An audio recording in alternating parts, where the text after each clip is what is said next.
Perfect is a word that shouldn't have a definition. Not that it is without meaning, rather, it is a concept rationalized by those who could never hope to realize it. Mortals and deities alike are riddled with flaws, nuances that mar their chances at attaining perfection but make them desirable in some humble sort of way. Having been raised the way she was, Athena struggles with the word, not the concept altogether. So much of Athena's life was shaped by the idea that she was perfect. At first, she believed it, and earnestly so.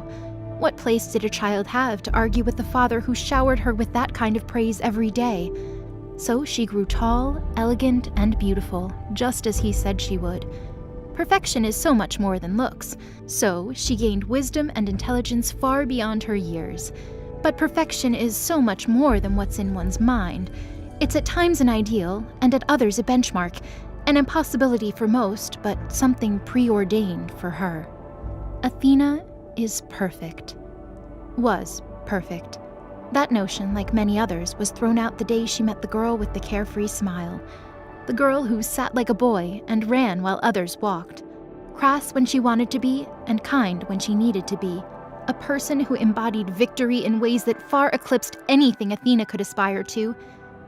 Nike was a beautiful contradiction. Flawed in her flawlessness, she fascinated Athena. Athena was sure there wasn't another person in the world like Nike. To be perfect meant to be alone. But Athena didn't want her to be alone. So Athena stood by her side for as long as she could. Yet, all she has are memories of her voice, remnants that couldn't ever hold a candle to the original. You don't have to try so hard to impress everyone. Just do your best. That way you're happy, even if you end up losing in the end. Cracks, screeches, and all matter of destructive noise snag Athena's attention. She turns, and there's Thruth venting in a way that's unlike the svelte girl. How could I be so stupid? The building before Thruth couldn't hold itself up, and effortlessly crumbles around her outstretched fist. It took muscles Athena didn't even know she had to resist joining Thruth in the cathartic destruction. I was careless. I should have checked Anna's future the moment I got back. Pain is palpable in her hoarse voice. Thruth shuts her eyes tight, then opens them. One of her eyes, the left, burns with the blue flames of foresight. Thruth's gaze teeters towards Athena, and she throws up her arms in protest. "Oh, come now," Athena sighs. "That's invasive." Considering what they've lost, it might be best if Athena put aside her reservations about Thruth's powers just this once. You can check my future if you like, Thruth. Kebeshet whispers and takes the attention off Athena. Maybe something happens to me that involves Anna. Through me, you can predict her next movement. There's merit to the idea, but given what Athena knows of the Eye, this plan would be better suited for someone with a higher chance of encountering Anna again. That currently leaves Thruth as the best candidate for this method. Though, you might just end up seeing a future where I'm asleep. Or dead. Either is fine. Just like that, Kebeshet dashes any chances of convincing Thruth. In fact, Athena can swear she sees the exact moment Thruth writes off Kebeshet. Thruth scoffs, then brushes one of her long braids over her shoulder. A gesture Athena associates with feigned perfection, a nasty little habit she hadn't missed while Thruth was away. Sighing, Athena walks over and takes a place at Kebeshet's side. Without a word, she drapes an arm over the girl's shoulder and smiles. Though Kebeshet can't smile back, Athena is sure the mummy understands the meaning behind the gesture. With her hand clenched around Mjolnir, her warhammer, Thruth gives them a once-over. When she turns away, she speaks in a quiet voice, much closer to the one Athena remembers. Right now, I'm at a clear disadvantage against Anna's lookalike. She has to be in my line of sight for me to be able to see her future. But if I'm that close, then she'll just make me rage again. And there's no telling what could happen. Thruth looks down at Mjolnir. I won't risk a fight anywhere near Anna. Thruth blinks until she's doused the fire in her eye. I need to find a way to see her without her knowing it, and I have the right idea on how to do it. Thruth says in a tone Athena wants to believe is confidence and not arrogance. Just moments ago, Thruth was distraught over losing Anna, and her resolve was back just like that. Not to mention, there hadn't been a tear shed for the other friend they'd lost. Some might consider that kind of stoicism a form of perfection, but Athena doesn't. She knows Thruth is just faking it. like she always does. When Thruth takes a step forward, so does Athena. Thruth stops, and Athena just gets it. She can see that Thruth knows they'll protest, yet gives them the chance to argue anyway. Once more, Athena calls upon those unknown muscles to knot in her stomach so she doesn't say or do anything she might regret. Thruth stares out with an impassive expression. Perfection isn't in the kind of person who doesn't cry on the day their fiancé dies. Those dry eyes mock Athena. Here she is, fighting tooth and nail to remain calm for Anna, even though she isn't there. Yet Thruth looks at her as though to say she has the ability, but won't bother inhibiting their free will. Like she needs to humor them, because she's so much better than they are. "So you're just leaving?" Athena huffs. "Running off on some solo mission to save Anna yourself? She's our friend too, you know. Then there's the fact we haven't so much as discussed what happened to Jesus." Athena pauses only to shake her head. "You may not see it this way, Thruth, but we are your friends. Let us in. Let us help you. Whatever it is you see, whatever it is you're feeling, know this. You don't have to do this alone." I want to help Jesus. Kebeshet speaks up. I want to help Anna. She nods.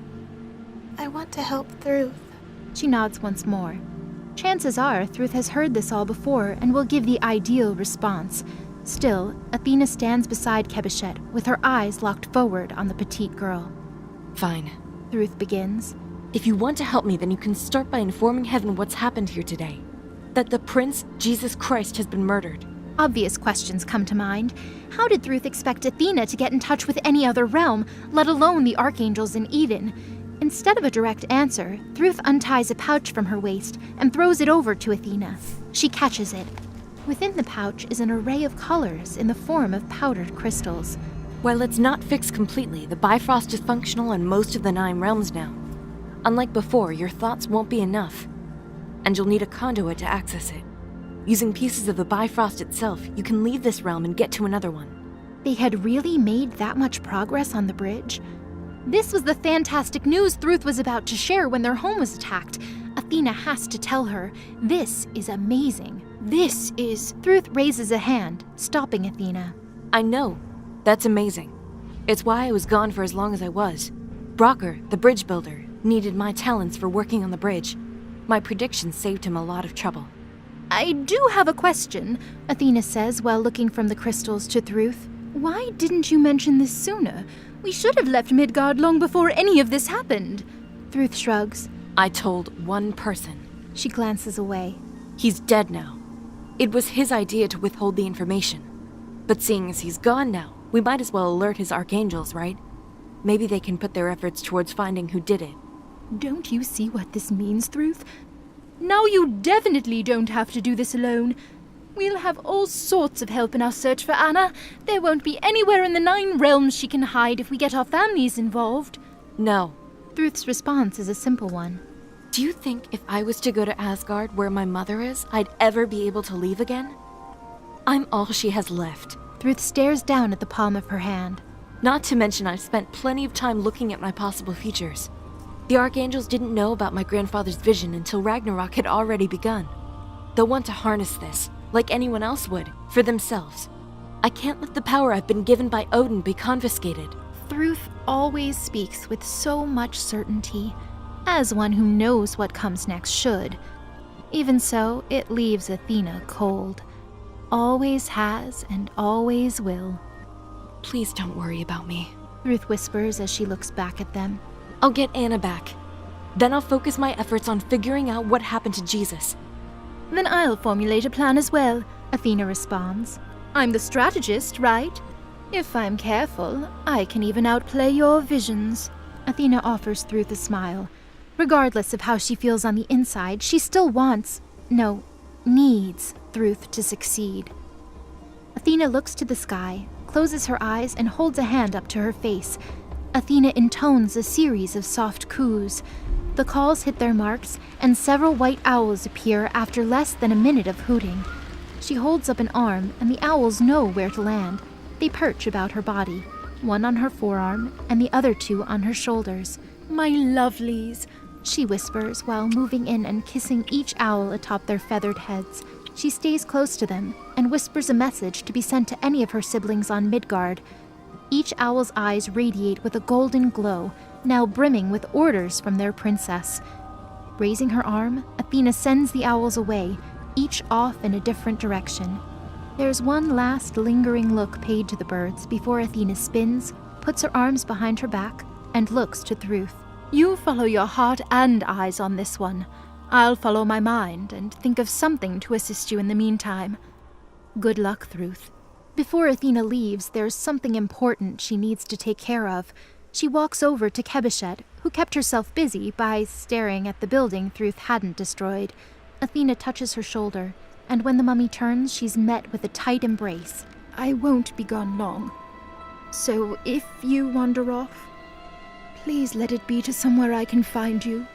Athena whispers, tightening her grip around Keb.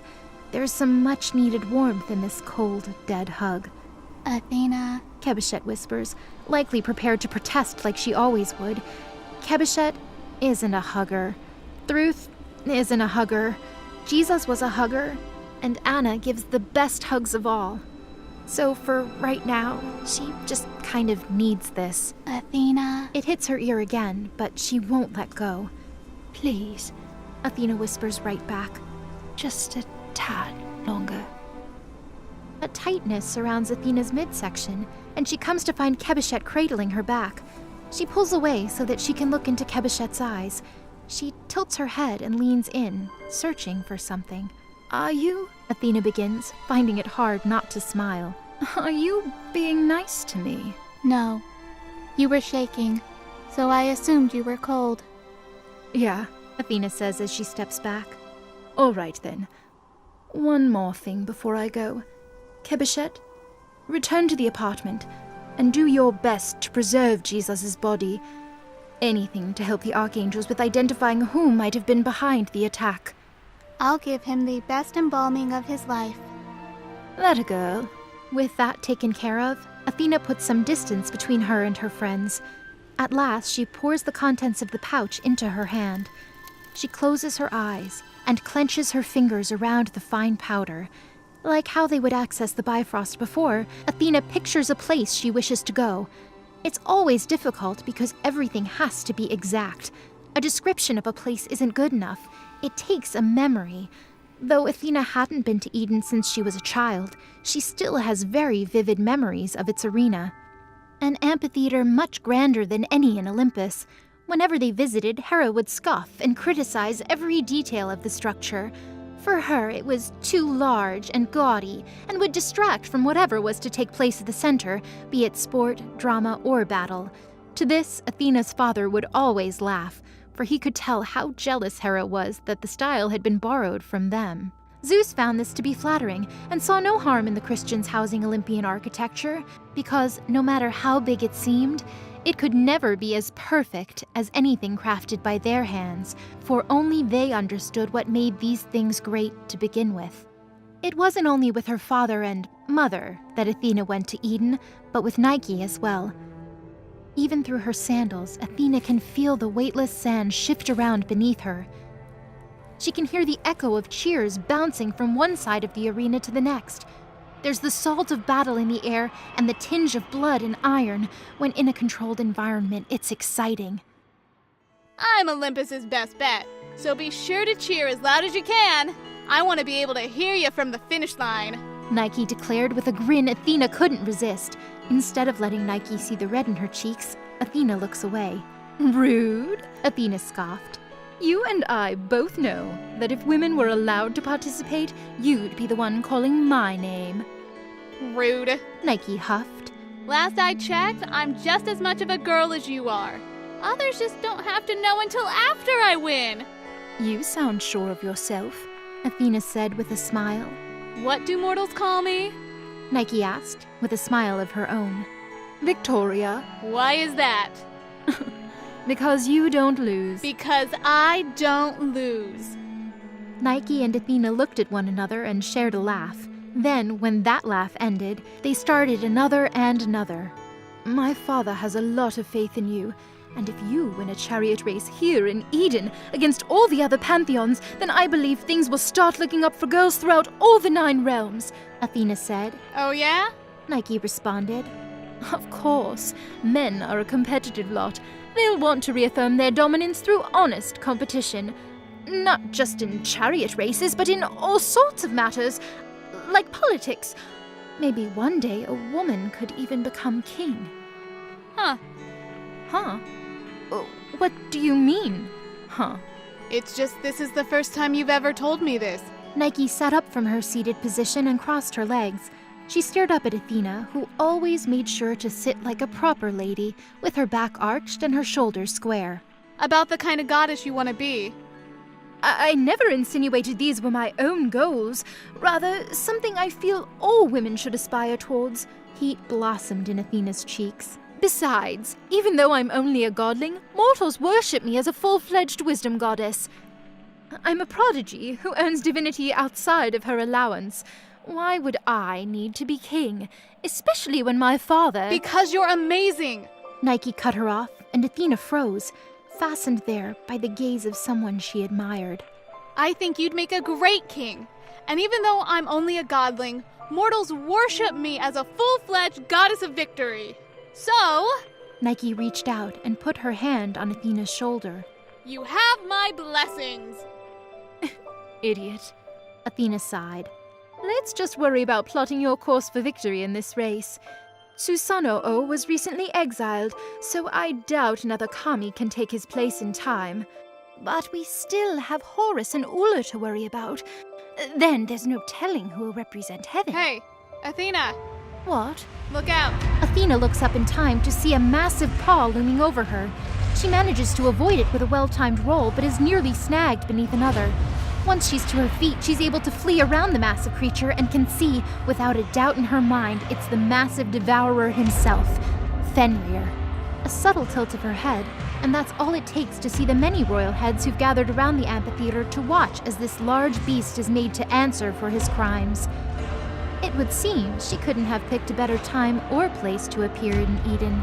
The wolf seems to have caught sight of her and turns his attention on the girl. She grits her teeth and whips her arms out, summoning 2 spears in anticipation of whatever he might do. She peeks back to the crowd and sees a lot of notable reactions to her sudden appearance. Amidst the chorus of confused gasps, there are panicked groans, frightened that a godling as delicate as Athena might meet her end by way of this beast. When her gaze falls to her family, the lot with the same violet hair as her, she sees Hera dead center, drinking from her goblet as though unfazed by the sight of one of her own in such peril. Though it would seem that her siblings have already sprung to action. Even with their helmets, Athena recognizes Ares and Enyo attempt to join the fray until they are stopped by an invisible barrier bordering the arena. Cold brushes Athena's skin and snaps her attention forward to see Fenrir's massive maw part over her.